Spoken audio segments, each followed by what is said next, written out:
দিছেন এই সুবহানাল্লাহর আওয়াজ ওযু ছাড়া দিলে আর 80 নেকি হয়, ওযু সহ দিলে 800 নেকি হয়। রমজানের চাঁদ ওঠার পর সুবহানাল্লাহর আওয়াজ দিলে 56,000 নেকি হয়। বুঝেন? একবার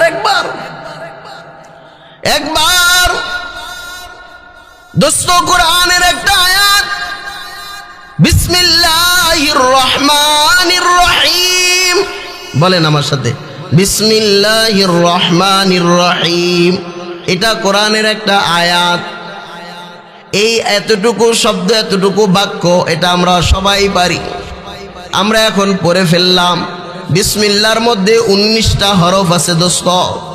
এই 19 হরফের বিসমিল্লাহটা আমরা পড়লাম। যাদের ওযু নাই তারা পাইছে 190 নেকি, যাদের ওযু আছে তারা পাঠ করার বিনিময় পাইছেন 1900 নেকি। সুবহানাল্লাহ। কতটুক সময়?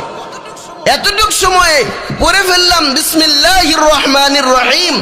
তো ফেরেশতা লিখছে কিরামান কাতিবিন ইয়ালামুনা মা তাফআলুন। লেখক সম্মানিত ফেরেশতারা লিখে ফেলছে।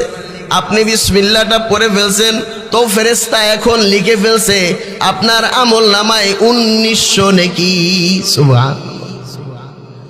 দোস্ত যদি এই বিসমিল্লাহর আয়াতটা যদি এই বিসমিল্লাহর আয়াতটা যদি রমজানের চাঁদ ওঠার পর কেউ তেলাওয়াত করেন, কোন মা যদি তেলাওয়াত করে, এতটুকু আয়াত যদি একটা আয়াত মাত্র সবার জানা, সবার পাড়ায় আয়াতটা যদি তেলাওয়াত করেন, রমজানের চাঁদ ওঠার পর থেকে শুরু করে শাওয়ালের চাঁদ ওঠার আগ পর্যন্ত গোটা 30 দিন পুরা রমজান মাসের দিনে অথবা রাতে পড়েন, ছোট আর বড় পড়েন, যুবক আর বুড়া পড়েন, মহিলা আর পুরুষ পড়েন, একবার শুধু বিসমিল্লাহ পড়ার বিনিময় রব্বুল আলামিনের ফেরেশতা তার আমলনামায়, রব্বুল আলামিনের ফেরেশতা তার আমলনামায় 1,33,000 নেকি লেখা দেয়।